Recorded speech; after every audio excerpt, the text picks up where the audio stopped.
ለእመሕያውስ የሀጉር በከመ ተሰርዓ በእንቲአሁ ያ የመስቀሉ ሰዓትም እየቀረበ በነበረበት ሰዓት የሰው ልጅስ እንደተጻፈለት ይሄዳል ይላል፣ ስለ ራሱ ማለት ነው። ስለዚህ ጌታችን ኢየሱስ ክርስቶስ የሰው ልጅ ሰው ምን ይለዋል? ሰዎች ምን እያሉት ነው ማለቱ፣ ሰዎች ስለኔ ምን እያሉ ነው? ሰዎች እኔን እንዴት ነው የተረዱኝ? እንዴት ነው የተገነዘቡኝ?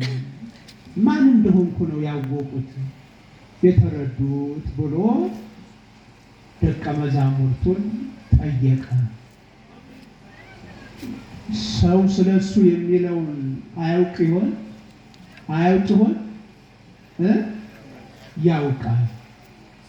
ሐዋርያትን ለማስተማር ሐዋርያት ተምረው በሚሉት በሚናገሩት እኛ እንድንማር እንጂ የተወራውን የተነገረውን አይደለም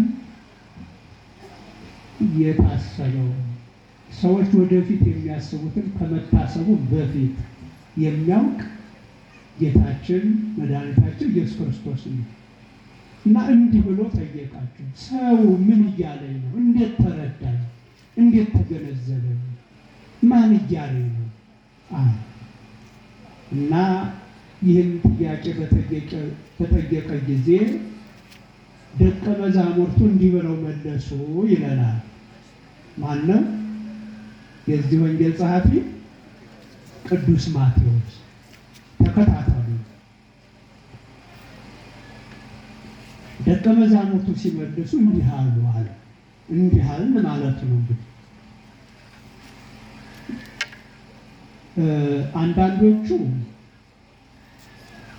ዮሐንስ መጥምቅ ነው ይሉሃል።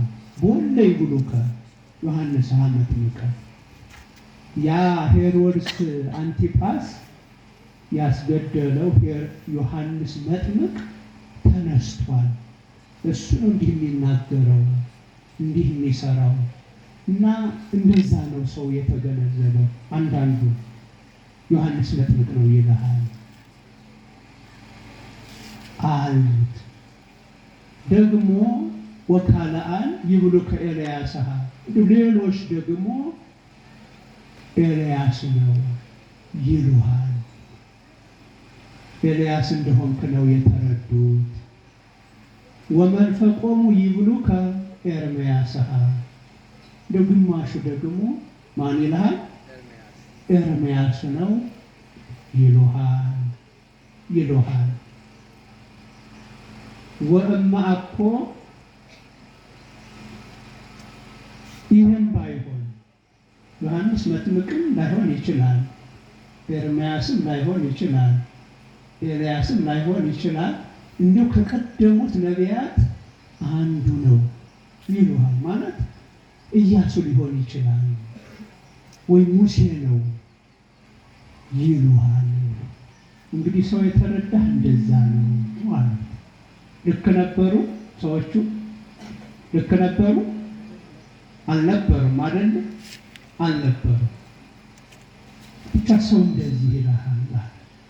በእርግጥ ተሳስተዋል። እንግዲህ የዮሐንስን መጥምቅ አምላክ ጌታ፣ የኤልያስን የኤርምያስን የሙሴን የኢያሱን ጌታ ፈጣሪ ነው። ኤልያስ ነው? ኤርምያስ ነው? ዮሐንስ መጥምቅ ነው? ወይም ደግሞ ከቀደሙት ነቢያት አንዱ ነው የሚሉት አላገኙትም፣ አልቀረቡም፣ አላወቁትም፣ አልተረዱትም በርቀት። የሆነ ሆኖ ግን እዚህ ላይ በጣም ልብ የምንለው ነገር እነዚህ የተጠቀሱት ሰዎች ምን አይነት ሕይወት እንደነበራቸው ተረድቶ ማለፉ ጥሩ ነው። መቼም ሰው ኢየሱስ ክርስቶስን ዮሐንስ